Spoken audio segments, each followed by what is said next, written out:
आज का टॉपिक देखो जल्दी से, क्या बताया गया है? स्थिर वैद्युत स्थितिज ऊर्जा, इलेक्ट्रोस्टैटिक पोटेंशियल एनर्जी। क्या बताइए अभी कि सपोज करो कि हमारे पास क्या है, आवेश है।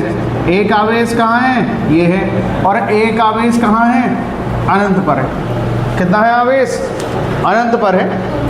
या तो इसे Q1 मान सकते हैं, इसे कितना मान सकते हैं, Q2 मान सकते हैं कि दो आवेश है हमारे पास, एक ये है Q1 और एक दूसरा क्या है, Q2, अनंत पर है। तो जो परिभाषा बताई गई है वो क्या बताई गई है, स्थिर वैद्युत स्थितिज ऊर्जा की, कि आवेशों को अनंत से परस्पर समीप लाकर निकाय बनाने में जो कार्य किया जाता है, यानी कि दोनों को नहीं लाना है। एक आवेश तो यहीं स्थित होगा वैद्युत क्षेत्र में, और एक को कहाँ ला रहे हैं, अनंत से, और दोनों आवेश कहाँ जाते हैं, पास पास आ जाते हैं। तो क्या बताया जाता है कि आवेशों को अनंत से परस्पर समीप लाकर निकाय बनाने में जो कार्य किया जाता है उसे उस निकाय की क्या कहते हैं, वैद्युत स्थितिज ऊर्जा कहते हैं। और इसे किससे प्रदर्शित करते हैं, U से प्रदर्शित करते हैं। तो परिभाषा समझ में आ गई क्या, कि आवेशों को अनंत से परस्पर समीप लाकर निकाय बनाने में जो कार्य किया जाता है उसे उस निकाय की वैद्युत स्थितिज ऊर्जा कहते हैं।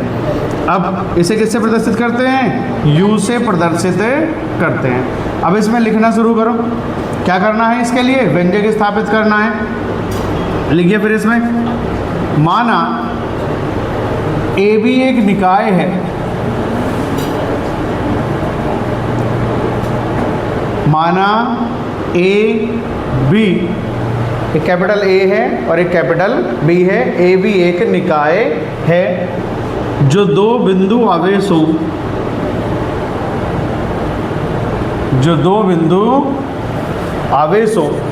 Q1 व Q2 से मिलकर बना है।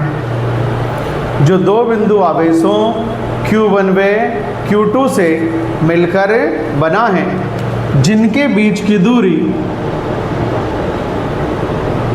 स्मॉल r है, जिनके बीच की दूरी स्मॉल r है। जिनके बीच की दूरी कितनी है, स्मॉल r है। अब देखो जो परिभाषा में बताया गया है कि हमें आवेश को कहाँ से लाना है, अनंत से लाना है, लेकिन ये दोनों तो हमने यहीं रख दिए हैं। तो शुरू में ये मान लेते हैं कि माना प्रारंभ में कि प्लस Q2 जो आवेश है वो कहाँ स्थित है, अनंत पर स्थित है। यानी कि ये जो आवेश है अभी स्टार्टिंग में जब माना जाएगा ये कहाँ स्थित नहीं है, इस बिंदु B पर स्थित नहीं है। कहाँ स्थित है, अनंत पर स्थित है। अब इसे समझना क्या है कि यहाँ कोई भी आवेश नहीं है, सिर्फ क्या है, एक ये पॉइंट बना हुआ है। तो क्या लिख देंगे हम, बिंदु आवेश Q1 के कारण इस बिंदु पर क्या लिख देंगे, वैद्युत विभव लिख देंगे। और वैद्युत विभव कितना हो जाता है, V = 1/4πε0 Q/R। तो Q की वैल्यू कितनी हो जाएगी, Q1, और दूरी कितनी है यहाँ से यहाँ तक की, R हो जाएगी। तो पहले विभव निकाल लेंगे, फिर क्या करेंगे कि ये जो आवेश है हमने कहाँ बता दिया स्थित है, अनंत पर, कि कौन से आवेश को, प्लस Q2 को अनंत से वैद्युत क्षेत्र के भीतर लाने में किया गया कार्य। और कार्य बराबर कितना होता है, विभव गुणा आवेश। तो वैद्युत विभव की परिभाषा से V बराबर कितना होता है, W/Q। जो W बराबर कितना हो जाएगा, VQ। तो वहाँ से कितना आ जाएगा, V की वैल्यू आ जाएगी, और वो वैल्यू हम ये जो आई थी हमारे पास पहले वाली V1 की वैल्यू, वो उसमें लगा देंगे तो ये सिद्ध हो जाएगा। ज़्यादा बड़ा नहीं है, 2 स्टेप ही हैं इसमें। तो लिखो नेक्स्ट लाइन से, माना, इसी में लिखना है, माना प्रारंभ में प्लस Q2 आवेश, माना प्रारंभ में प्लस Q2 आवेश बिंदु B पर स्थित न होकर, बिंदु B पर स्थित न होकर अनंत पर स्थित है, अनंत पर स्थित है, तब अनंत पर स्थित है तब। ये क्या हो चुकी है, इसकी भाषा हो गई है। इसके बाद क्या बनाना है तुम्हें, ये चित्र बनाना है, और चित्र बनाने के बाद क्या करना है, इसका मैथमेटिकल पोर्शन करना है। अब देखो जल्दी से ध्यान से, क्या बचा है हमारे पास, आवेश ये है। अब यहाँ कोई भी आवेश नहीं है, ये वाला आवेश हमने कहाँ पहुँचा दिया, अनंत पर पहुँचा दिया है। तो अब क्या लिखोगे, पहले चित्र बनेगा उसके बाद लिखना है। तो क्या लिखना है, आवेश कौन से के कारण, प्लस Q1 के कारण, कौन से बिंदु पर, B पर, बिंदु B पर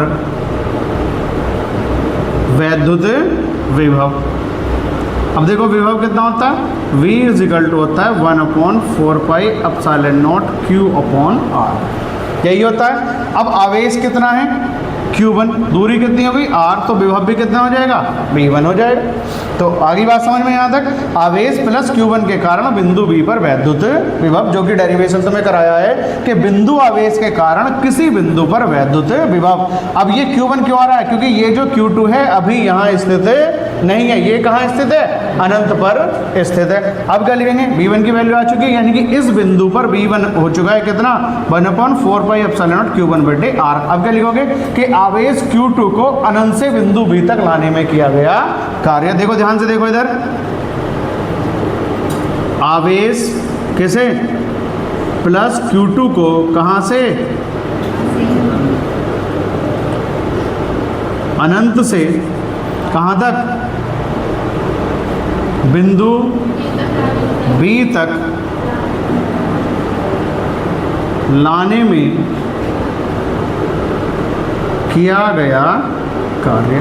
और कार्य कहाँ से आता है, यहाँ वैद्युत विभव की परिभाषा से। V बराबर होता है W/Q, या W बराबर कितना हो जाएगा, V × Q, यही होगा।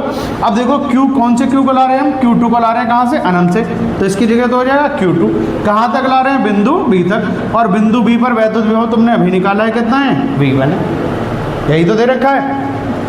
अब देखो इसकी वैल्यू लगा दो, V1 की वैल्यू कितनी है, 1/4πε0 Q1/R, 1/4πε0 कितना हो जाएगा ये, और कितनी वैल्यू है यहाँ Q1, और बटे कितना है R, और साथ में क्या आ जाएगा Q2।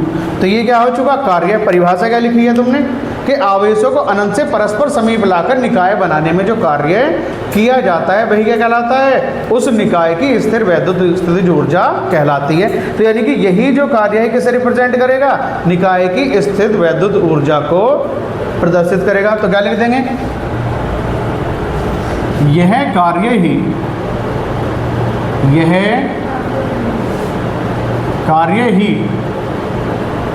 निकाय की वैद्युत स्थितिज ऊर्जा को प्रदर्शित करेगा। अतः U बराबर कितनी हो जाएगी, W के बराबर। तो दोनों एक ही चीज़ तो है, जो कार्य है वही क्या है, स्थितिज ऊर्जा है। U बराबर कितना, W, और U बराबर कितना आया, 1/4πε0 Q1 Q2/R, केवल R। अब ये तो हो गया तुम्हारा व्यंजक सिद्ध। कभी कभी क्या होता है कि कोई माध्यम दे रखा है तो K लगा देते हैं, वो तुम्हें सबको पता है। लेकिन अब इसे समझो कि कैसे स्थितिज ऊर्जा निकाली जाती है। डेरिवेशन यहाँ तक खत्म हो गया, यहाँ तक तुम्हें खत्म कर देना है। अब सपोज करो कि हमारे पास एक त्रिभुज है, क्या है, एक त्रिभुज है। इस पर आवेश रखा है +Q, इस पर रखा है -2Q, और इस पर रखा है -Q। और ये पूछा गया है कि इस निकाय की, जो पूरा का पूरा निकाय बना है, इसकी स्थिर वैद्युत स्थितिज ऊर्जा कैलकुलेट कीजिए। डिस्टेंस दे रखी है, यहाँ भी A है, यहाँ भी A है, और यहाँ भी A है। थोड़ा सा यानी कि क्या बनाना है, एक समबाहु त्रिभुज बनाना है। कैसा त्रिभुज बनाना है, एक, यानी कि जिसकी भुजाएं क्या हों, बराबर हों। अब तुम्हें इस पूरे के पूरे निकाय की क्या निकालनी है, स्थिर वैद्युत स्थितिज ऊर्जा कैलकुलेट करनी है। तो देखो स्थिर वैद्युत ऊर्जा क्या कहती है कि किन के बीच निकलती है, ये दो आवेशों के निकलती है। यानी कि दो आवेश होने चाहिए और उनके बीच की क्या होनी चाहिए, दूरी होनी चाहिए। ये तो कांस्टेंट है। यानी कि स्थितिज ऊर्जा जो किस किस पर डिपेंड कर रही है, दो आवेशों के क्या है ये अनुक्रमानुपाती, और उनके बीच की दूरी ये क्या है ये व्युत्क्रमानुपाती है। यानी कि हमें स्थितिज ऊर्जा निकालने के लिए दो चाहिए क्या, आवेश, और उनके बीच में क्या होनी चाहिए, दूरी। तो पहले इस आवेश के और इसके बीच निकाल देंगे, तो कितना आ जाएगा, Q1 की जगह Q, Q2 की जगह कितना आ जाएगा -2Q, और बटे कितना आ जाएगा A, वो कितनी आ जाएगी U1। फिर इसके और इसके बीच निकाल लो, तो Q1 की जगह कितना हो जाएगा -2Q, और Q2 की जगह कितना हो जाएगा -Q, तो ये कितनी हो गई U2। फिर इसके और इसके बीच निकाल लेंगे, तो Q1 की जगह कितना -Q, और Q2 की जगह कितना +Q। तो इस तरीके से तीन स्थितिज ऊर्जाएं तुम्हारी आ जाएंगी। इन दोनों के बीच में आ जाएगी U1, इनके बीच में आ जाएगी U2, और इनके बीच में कितनी आ जाएगी U3। तीनों आ गई। निकाय की जब कुल निकालेंगे तो तीनों को क्या कर देंगे, जोड़ देंगे, क्योंकि स्थितिज ऊर्जा क्या है, एक अदिश राशि होती है, तो उसकी जो कुल निकालेंगे या परिणामी निकालेंगे तो तीनों के ही बीजगणितीय योग के क्या हो जाएगी, बराबर हो जाएगी। तो ये तो ट्रायंगल दे रखा है। तो टॉपिक है एक समान वैद्युत क्षेत्र में वैद्युत द्विध्रुव को घुमाने में किया गया कार्य। इंग्लिश में भी लिखना होता है work done in rotating an electric dipole in uniform electric field. यानी कि हमें क्या करना है, एक यूनिफॉर्म इलेक्ट्रिक फील्ड में किसे घुमाना है, एक वैद्युत द्विध्रुव को घुमाना है। तो सबसे पहले क्या लिखी जाती है, इसकी लैंग्वेज लिखी जाती है, और लैंग्वेज में क्या लिखेंगे, जो कि ऑलरेडी कई बार तुम्हें ये चित्र आ चुका है कि क्या है, लैंग्वेज में क्या लिखना है कि माना AB एक वैद्युत द्विध्रुव है जो दो बिंदु आवेशों -Q व +Q से मिलकर बना है, जिनके बीच की दूरी 2L है। 2L इसमें बनाने की यहाँ आवश्यकता नहीं होती है। अब क्या लिखेंगे कि माना द्विध्रुव वैद्युत क्षेत्र की दिशा से थीटा कोण बनाते हुए स्थित है, या ये कह सकते हो कि माना द्विध्रुव को वैद्युत क्षेत्र की दिशा से कितना कोण घुमाया जाता है, थीटा कोण घुमाया जाता है। तो सबसे पहले क्या लिखी जाती है, भाषा। अब क्या हो जाएगा कि हमें क्या करना है, इसे वैद्युत क्षेत्र की दिशा से कितना कोण घुमाना है, थीटा कोण घुमाना है।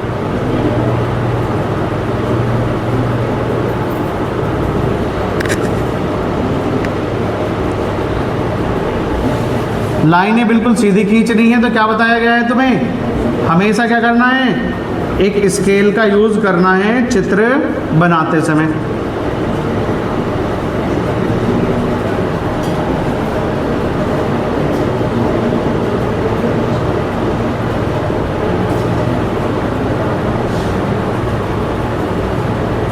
तो क्या AB एक वैद्युत द्विध्रुव है जो दो बिंदु आवेशों -Q व +Q से मिलकर बना है, जिनके बीच की दूरी कितनी है, 2L है। तो जब ये पूरी की पूरी डिस्टेंस 2L है, तो ये भी कितनी हो जाएगी, L, ये भी कितनी होगी, L।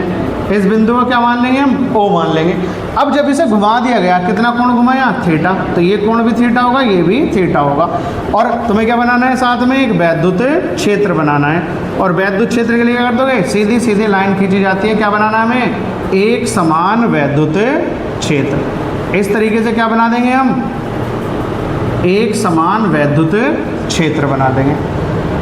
तो दो दो लाइनों में बना लेना है, एक एक लाइन में थोड़ा कंजस्टेड हो जाएगा।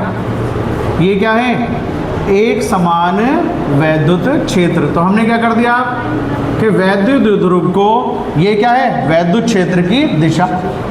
अब इस वैद्युत क्षेत्र की दिशा से ये जो द्विध्रुव था, पहले कहाँ था, बिंदु A और B पर, अब ये कहाँ पहुँच चुका है, A' और B' पर, यानी घूम के कहाँ पहुँच गए, A' B' पर ये पहुँच चुका है।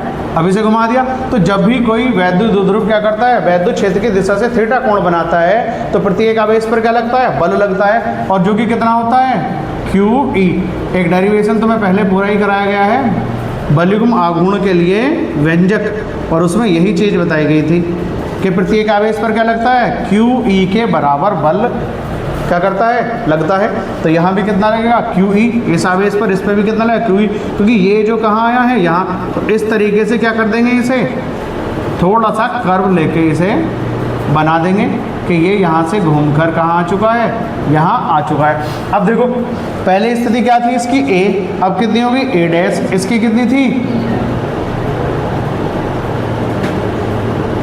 बी, और अब क्या पहुंच चुका है ये बी डैश में पहुंच चुका है। आवेश तो वही है, ये प्लस क्यू यहाँ पहुंच गया और ये माइनस क्यू यहाँ पहुंच गया। अब इस पर कितना बल लगा क्यू ई, इस पर भी कितना लगा क्यू ई। तो हमें बल तो पता चल चुका है, अब हमें क्या चाहिए विस्थापन, क्योंकि हमें क्या निकालना है कार्य निकालना है। तो यहाँ से एक लंब डाल देंगे, कितना एक, यहाँ से बिल्कुल स्ट्रेट लाइन बनानी है और एक लंब डाल देंगे यहाँ से। देखो पहले स्थिति कहाँ थी यहाँ, अब कहाँ पहुँच गया ये, यानी कि इसका ये क्या हुआ इतना विस्थापन हो गया। तो हमें यही विस्थापन निकालना है, तो इसे मान लेंगे इधर C और इसे मान लेंगे कितना यहाँ D मान लेंगे। तो हमारे पास बल तो आ चुका है, हमें क्या चाहिए विस्थापन और चाहिए, यानी कि एक वैल्यू क्या चाहिए हमें VD की और एक वैल्यू कितनी चाहिए A और C की। तो क्या लिख देंगे यहाँ चित्र से, कितना AC और बराबर कितना BD, क्योंकि दोनों की वैल्यू क्या आनी है बराबर ही आनी है। अब देखो आएगी कैसे, इस चीज़ को समझो, दोनों की वैल्यू आ गई। अब ये त्रिभुज दे रखा है, इसकी वैल्यू यहाँ से यहाँ तक कितनी होगी L और इसकी वैल्यू भी कितनी होगी यहाँ से यहाँ तक की L। कर्ण दे रखा है, आधार कितना हो जाएगा L cos थीटा, ये भी कितना हो जाएगा, ये यहाँ से यहाँ तक की वैल्यू कितनी हो जाएगी L cos थीटा, होगी L cos थीटा। पूरी डिस्टेंस कितनी है यहाँ से यहाँ तक की L और यहाँ से यहाँ तक की भी कितनी है L। तो क्या घटा दोगे इसमें से, ये घटा दोगे तो हमें क्या पता चल जाएगा BD पता चल जाएगी।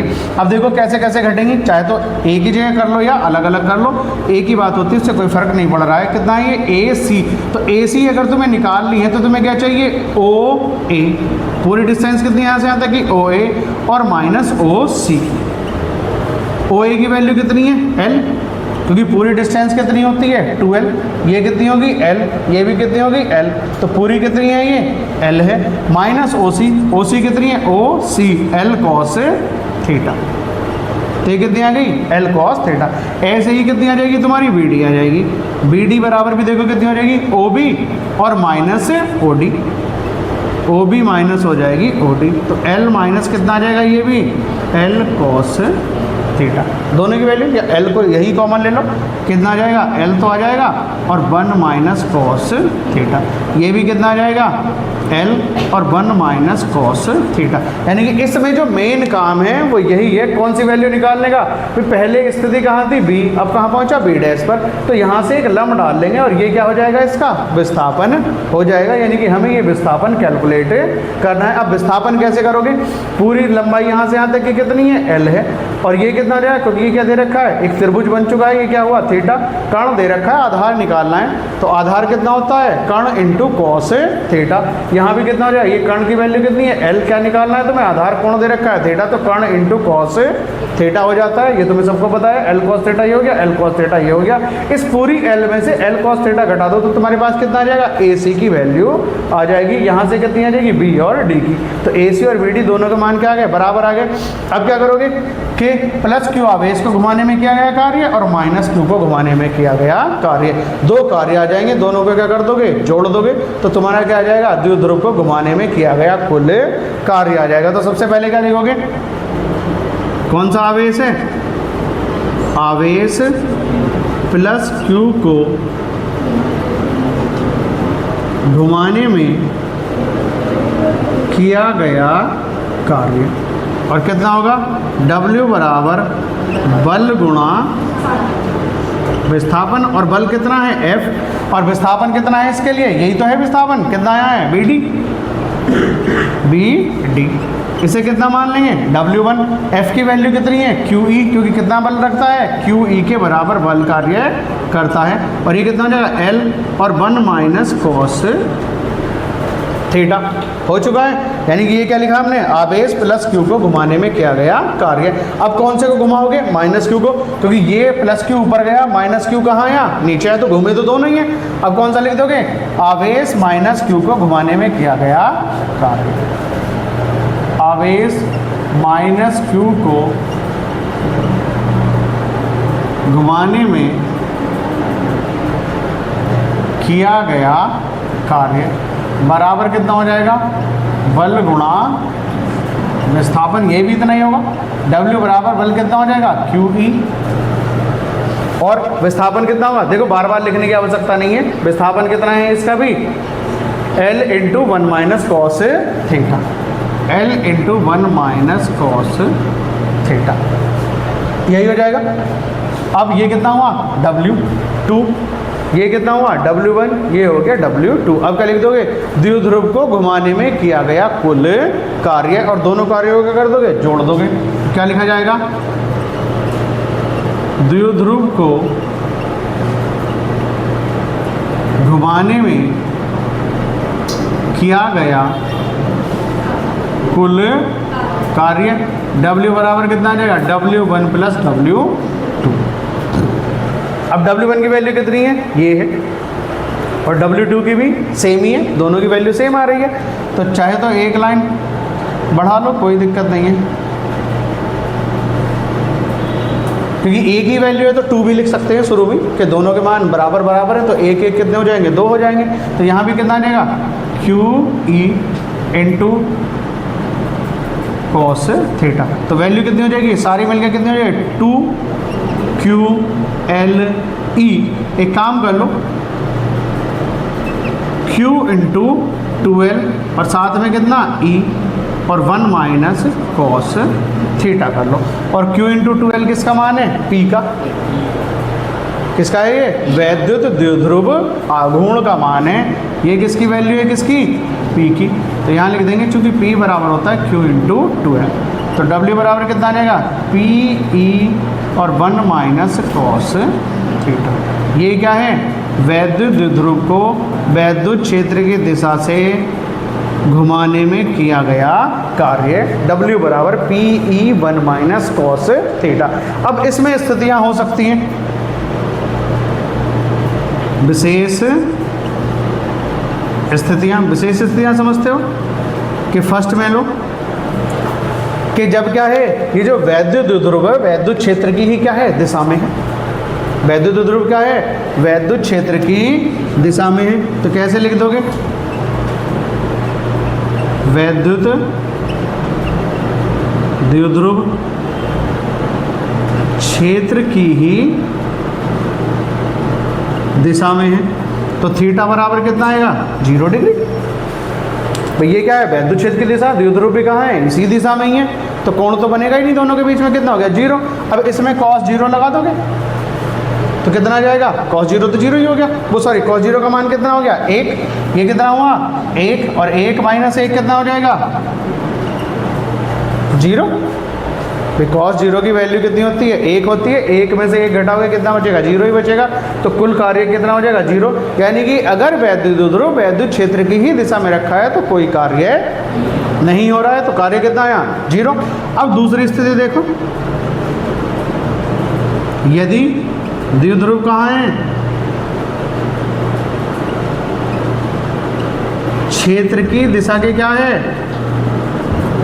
लंबवत है, और लंबवत का मतलब कितना है, थीटा बराबर कितना हो गया, 90 डिग्री। थीटा बराबर कितना आया है, 90 डिग्री।